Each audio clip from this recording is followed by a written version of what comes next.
Hello everyone. My self S R Thakur. आज हम D arrangement principle की बात करेंगे कि डी अरेंजमेंट प्रिंसिपल क्या होता है, इसके बारे में बात करेंगे। लेकिन डी अरेंजमेंट प्रिंसिपल अंडरस्टैंड करने से पहले इसके लिए हमें एक और कंपोनेंट को अंडरस्टैंड करना पड़ेगा, that is principal of inclusion and exclusion. तो आइए पहले इसके बारे में जानते हैं कि principal of inclusion and exclusion क्या है। जैसे देखो, हमने सेट यहाँ रिप्रेजेंट किए हुए हैं। एक सेट आपके पास ए है और एक बी है। यहाँ हमने ए को इंक्लूड किया। देखो, ए को भी इंक्लूड कर लिया और बी को भी इंक्लूड कर लिया। अब जब ए और बी को इंक्लूड कर रहे हैं, इसमें हमारे पास ये जो कॉमन रीजन है जिसको हम ए इंटरसेक्शन बी भी डिफाइन करते हैं, ये 2 टाइम काउंट हो गया। इसका मतलब एक टाइम हमें इसको यहाँ से हटाना पड़ेगा, तो इसको एक्सक्लूड कर दिया, दैट इज एक्सक्लूजन। तो इन सिंगल को इंक्लूड कर लिया और दो जो कॉमन थे इनको हटा दिया यहाँ से। यही चीज देखो, हम तीन सेट के लिए अगर चेक करते हैं, हमारे पास तीन सेट है, ए बी एंड सी। यहां देखो, अब हम तीन सेट के लिए भी चेक करेंगे। पहले हम ए को इंक्लूड करेंगे, फिर बी को इंक्लूड करेंगे और सी को भी इंक्लूड करेंगे। इस प्रोसेस में अगर ध्यान से देखोगे तो ये जो ए इंटरसेक्शन बी है, बी इंटरसेक्शन सी है और सी इंटरसेक्शन ए है, 2 टाइम्स काउंट हो गया। इसका मतलब एक टाइम हमें हटाना पड़ेगा इसको। किसको हटाना पड़ेगा एक time? A intersection B, B intersection C और सी इंटरसेक्शन ए।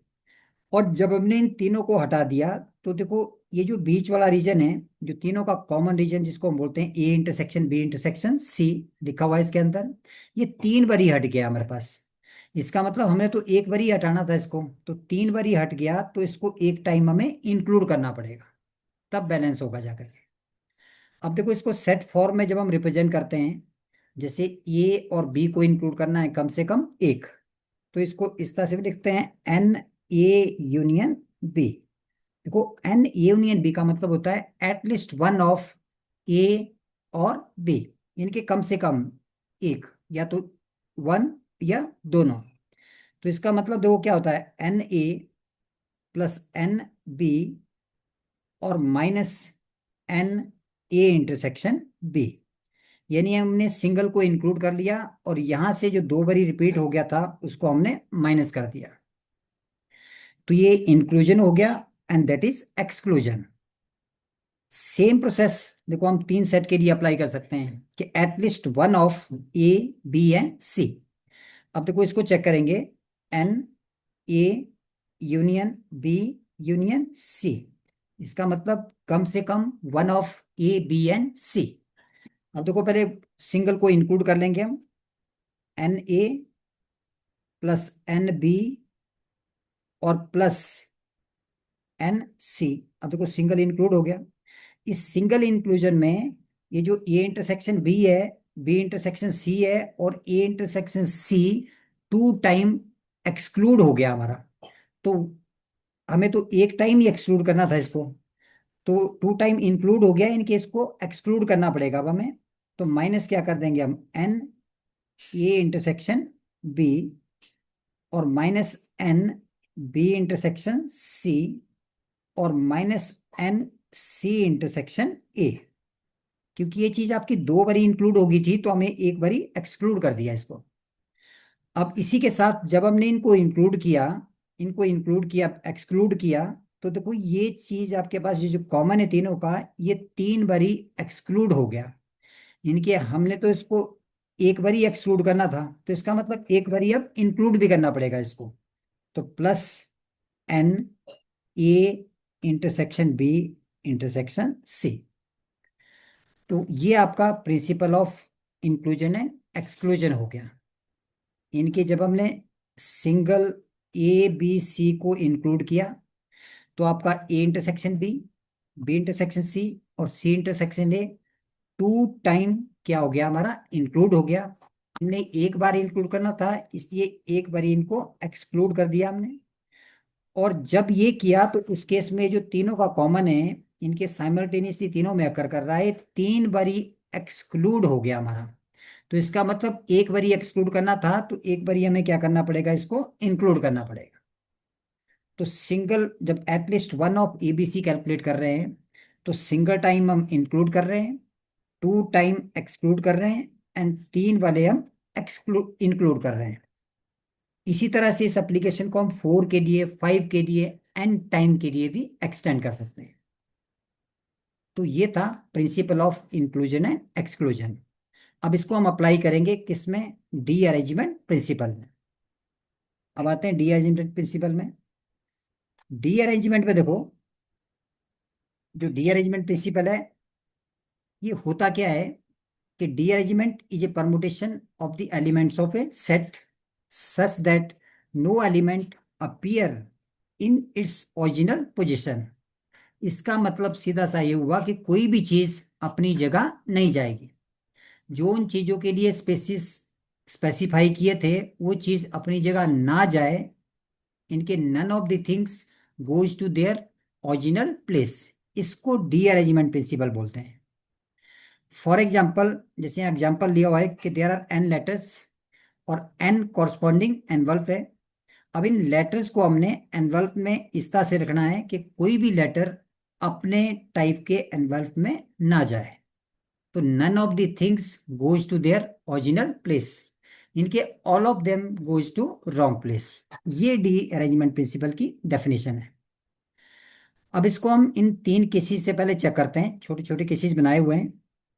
फर्स्ट है कि consider one letter L1 and one envelope E1 है हमारे पास। तो हमारे पास क्या है, एक ही लेटर है और एक ही एनवल्प है। अब ये लेटर अपने एनवल्प में ना जाए, इसका कोई तरीका नहीं है हमारे पास। तो नंबर ऑफ बेस इस केस में कितने? 0। तो इस केस में नंबर ऑफ बेस कितने आगे आपके पास? नंबर ऑफ डी अरेंजमेंट कितने आगे? 0। तो यहां अगर बात करें हम number of derangement, derangement that is equal to कितना हो गया आपका? 0 हो गया। नंबर ऑफ डी अरेंजमेंट 0 आ गया, क्योंकि कोई चॉइस ही नहीं है हमारे पास। L1 सिर्फ E1 में ही जा सकता है, अपनी जगह ही जा सकता है, अपनी जगह ना जाए इसका कोई भी तरीका नहीं है। सेकंड में चेक करते हैं, हमारे पास 2 लेटर है, एक L1 और एक क्या है? L2, और 2 ही इनके कॉरस्पॉन्डिंग एनवल्प है, E1 एंड E2। अब एक L1 E1 की जगह नहीं जाना चाहिए और L2 E2 की जगह नहीं जाना चाहिए। तो L1 के लिए देखो एक ही चॉइस है आपके पास, ओनली E2, और L2 के लिए भी एक ही चॉइस है, E1। तो एक ही केस हुआ ना आपके पास, ओनली वन डी अरेंजमेंट। तो नंबर ऑफ डी अरेंजमेंट कितने हो गए इस केस में? Number of derangement, derangements that is equal to 1। इस केस में 1 आ गया। थर्ड केस में चेक करते हैं। थर्ड केस में देखो 3 लेटर है और इनके 3 कॉरस्पॉन्डिंग एनवल्प है, L1, L2 और L3। अब इनके कॉरस्पॉन्डिंग देखो E1, E2 और E3। अब हमारे पास क्या है कि ये जो L1 है, ये E1 में ना जाकर के कहाँ जा सकता है? 2 प्लेसेस है देखो इसके लिए, E2 and E3, only 2 choice. या तो E2 की जगह जाएगा या E3 में जाएगा। सेम देखो सेकंड अगर लेटर के लिए चेक करें हम, L1 2 के लिए चेक करते हैं, तो L2 E2 में ना जा करके कहाँ जा सकता है? या तो E1 में जाएगा या कहाँ जाएगा आपके पास? E3 में जाएगा, अपनी जगह नहीं जाएगा नहीं। तो इसके भी 2 ही तरीके हैं। अब देखो थर्ड हम चेक कर लेते हैं कि आपका जो L3 है, L3 में ना जा करके E1 और E2 में कहीं भी चला जाए, तो इसके लिए भी 2 चॉइस है, या तो E1 में जाएगा या आपका E2 में जाएगा।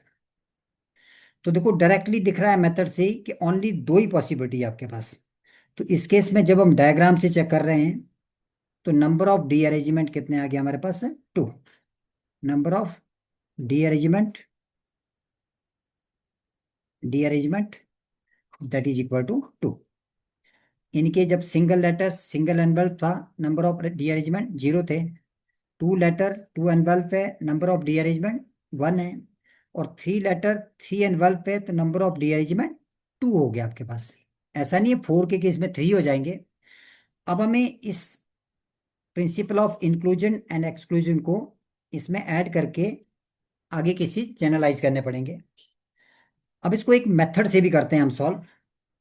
जैसे हमने principle of inclusion and exclusion apply करते हैं, अगर हम इस तरह से करें, देखो इसको अब, कि जैसे हमारे पास एक, देखो कोई तरीका ही नहीं है हमारे पास जाने का अंदर, तो ये L1 E1 की जगह जा सकता है, ऐसा कोई केस नहीं बन रहा है जिसमें L1 E1 की जगह ना जाए। यहाँ देखते हैं, देखो ये तो डायरेक्टली क्लियर है वैसे ही। अब देखो यहाँ दो लेटर है और दो एनवल्प है, अब कोई भी लेटर अपनी जगह नहीं जाना चाहिए। तो अगर हम एक principal of inclusion and exclusion apply करते हैं इस केस में, तो सबसे पहले हम टोटल नंबर ऑफ केसेस निकाल लेंगे। अब देखो टोटल नंबर ऑफ केसेस कितने बन जाएंगे अगर इस केस में चेक करेंगे टोटल नंबर ऑफ केसेस, तो टोटल नंबर ऑफ केसेस हमारे इस केस में देखो कितने बन जाएंगे, फैक्टोरियल 2, क्योंकि दो लेटर थे, तो नंबर ऑफ अरेंजमेंट कितने बन गए, फैक्टोरियल 2। इन फैक्ट टोटल में से हमने कौन से केसेस हटाने हैं जिसमें से इन दो लेटर में से कम एक लेटर अपनी पोजीशन पे चला जाए। कम से कम एक का मतलब दोनों भी जा सकते हैं, तो वो केस हटाने पड़ेंगे। तो इस principal of inclusion and exclusion की हेल्प लेंगे, सिंगल वालों को ऐड कर देंगे और दो वालों को माइनस कर देंगे। सपोज करो एक अपनी जगह चला गया, तो 2C कितना हो गया, 1। बचा कितना आपके पास, एक ही बचा देखो अरेंज करने के लिए, माइनस दो में से दोनों अपनी जगह चले गए, तो बचा क्या आपके पास यहाँ, 0। अब इसको सॉल्व कर लेंगे, और देखो इसको जब सॉल्व करेंगे यहाँ पे हम, तो factorial 2 comes out to be 2 minus, what is the value of 2C1, 2, और ये आपका 1 ही हो गया। तो ये 2 - 1 इनके कितना आ गया, 1। वही तरीका आ गया जो हमने डायग्राम से डायरेक्टली चेक किया था। एक ही तरीका आ गया इनको डी अरेंज करने का। सेम हम 3 के लिए भी चेक करते हैं। अब टोटल कितने बनेंगे, फैक्टोरियल 3। तीन डिफरेंट चीजों को अरेंज करने के तरीके, फैक्टोरियल 3 आ जाएंगे। माइनस, अब वो केस माइनस करेंगे जिसमें कम से कम एक लेटर अपनी जगह चला जाए। तो कम से कम एक के लिए पहले तीन में से एक सिलेक्ट कर लिया और बाकी दो को अरेंज कर लिया, सिंगल वाले ऐड, माइनस 3C2, और कितने बचे, 1 जिनको हमने अरेंज करना है, प्लस 3C3, और अब यहाँ 0 बच गया आपके पास, ये वैल्यू आ गई। इसको देखो सिंप्लीफाई करते हैं, तो factorial 3 comes out to be 6, minus 3C1 3 हो जाएगा देखो, और फैक्टोरियल 2 2 ही होता है, तो ये वैल्यू कितनी आ गई, 6, माइनस 3C2 3, और प्लस 3C3 कितना हो गया, 1। फैक्टोरियल 0 भी कितना होता है, 1। ये हमारी वैल्यू आ गई यहाँ पे। अब इसको जब फर्दर सॉल्व करते हैं, तो 6 - 6 प्लस 3 और -1, तो कितनी वैल्यू आ गई, 2। तो देखो जब हमने डायग्राम से देखा था तब भी हमारे पास दो ही केसेस आ रहे थे, और यहाँ हमने principle of inclusion and exclusion का यूज किया।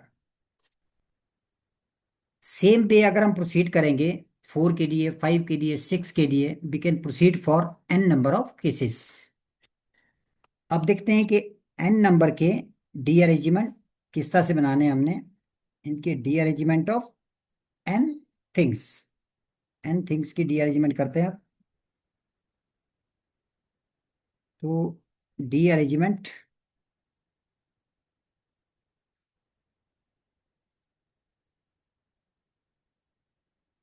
Of n things. अब हम इसी चीज को आगे एक्सटेंड कर देंगे, इसको हम नाम दे देते हैं Dn। वो करना क्या है, n डिफरेंट चीजें हैं, इनको अरेंज करने के तरीके कितने आगे, फैक्टोरियल n, ये वही रहेगा हमारा। अब माइनस वो केसेस करेंगे जिसमें आउट ऑफ n कम से कम एक अपनी जगह चला जाए। अब देखो इसके लिए स्टार्ट करेंगे हम यहाँ से, NC1 अगर एक अपनी जगह चला गया, तो बताओ कितने बचे जिनको अरेंज करना है, n-1। तो n-1 को क्या कर दिया, अरेंज कर दिया। अब सिंगल वाले देखो ऐड करने हैं, दो वाले माइनस और तीन वाले ऐड, 4 वाले माइनस, ये चलेगा अल्टरनेटली, माइनस NC2, और यहाँ कितना बन जाएगा देखो, n-2, plus out of n 3 अपनी जगह चले गए, तो अरेंज कितनों को करना है, n-3 जो रिमेनिंग है, एंड माइनस सो ऑन, इस तरह से करते रहेंगे। देखो लास्ट में यहाँ वैल्यू आ जाएगी, यहाँ जो साइन है देखो, एक तो पॉजिटिव या नेगेटिव, ये डिपेंड करता है एन के ऊपर कि एन पॉजिटिव है या क्या है आपका नेगेटिव है, और यहाँ NCN आ जाएगा, और यहाँ कितना बचेगा, फैक्टोरियल 0। ये पॉसिबिलिटी आ गई। अब इसको सिंप्लीफाई करते हैं। देखो यहाँ NC1 NC2 NC3 लिखा हुआ है। NCR का फॉर्मूला हमने ऑलरेडी पढ़ा होता है। तो जो NCR है, इसको कैसे सॉल्व करते हैं? NCR that can be written as factorial n upon factorial r और फैक्टोरियल n-r। इस रूल का हम यूज कर लेंगे इस केस में। फैक्टोरियल नोटेशन सबको पता है, product of first n natural number, इसका भी यूज करेंगे। अब देखो, इसको फर्दर सॉल्व करते हैं आगे। तो आपका dn that is factorial n वैसे ही रखते हैं, माइनस, देखो NC1, जब हम ये रूल अप्लाई करेंगे तो फैक्टोरियल n अपॉन फैक्टोरियल 1 और इंटू फैक्टोरियल n-1, और ये आपका फैक्टोरियल n-1 यही है, minus NC2 factorial n upon factorial n-2 और इंटू फैक्टोरियल 2, और ये भी देखो हमारे पास यहाँ फैक्टोरियल n-2 रह गया, plus NC3 factorial n upon factorial 3 और फैक्टोरियल n-3, और यहाँ भी एक फैक्टोरियल n-3 मल्टीप्लाई में था, and so on up two plus -1 dish पर n। NCn की वैल्यू देखो 1 ही आ जाएगी, फैक्टोरियल 0 भी 1 ही रह जाएगा। तो इसको हम ऐसे भी लिख सकते हैं, 1 की जगह factorial n upon factorial n। एक जनरलाइज कर दिया रिलेशन को। अब इसको फर्दर सॉल्व करते हैं आगे। देखो dn, ये हमारा फैक्टोरियल n माइनस, यहाँ ध्यान से देखेंगे फैक्टोरियल n-1 से फैक्टोरियल n-1 क्या हो गया, कैंसिल हो गया। तो बचा क्या हमारे पास, देखो factorial n upon factorial 1। Similarly यहाँ भी ये चीज कैंसिल आउट होगी, और फैक्टोरियल n अपॉन फैक्टोरियल 2, फिर प्लस आगे फैक्टोरियल n-3 भी कैंसिल हो गया, factorial n upon factorial 3, and minus so on, इस तरह से चले जाएंगे आगे। देखो प्लस -1 डिश पर n, और यहाँ तो हमारा फैक्टोरियल n अपॉन कितना था, फैक्टोरियल n। अब ध्यान से अगर देखें तो फैक्टोरियल n यहाँ से कॉमन आ जाएगा, सबसे फैक्टोरियल n कॉमन ले लेते हैं। जो dn है, फैक्टोरियल n हमने कॉमन ले लिया, तो क्या बचा, देखो यहाँ 1, और यहाँ 1/1 factorial, plus 1/2 factorial, -1/3 factorial, and plus so on, और लास्ट टर्म डिपेंड करती है n के ऊपर, n इवन या ऑड है, और एक फैक्टोरियल n आपका कॉमन आ गया, तो बच गया फैक्टोरियल n। ये हमारा डी अरेंजमेंट प्रिंसिपल आ गया इस केस में। देखो डी अरेंजमेंट प्रिंसिपल की वैल्यू। अब इसको हम क्वेश्चन में डायरेक्टली भी अप्लाई कर सकते हैं। क्वेश्चन चाहे इस तरह से सॉल्व करो, लेकिन बहुत बड़ी वैल्यू होगी तो यहाँ से थोड़ा इजी हो जाता है, इसमें कैलकुलेशन बढ़ जाएगी। तो बार बार इसको ना यूज करके ये हम डायरेक्टली अब यूज कर सकते हैं किसी भी क्वेश्चन में। तो this is all about this derangement principle, और उसके साथ हमने principle of inclusion and exclusion को भी डिस्कस किया। Thank you. Thank you all.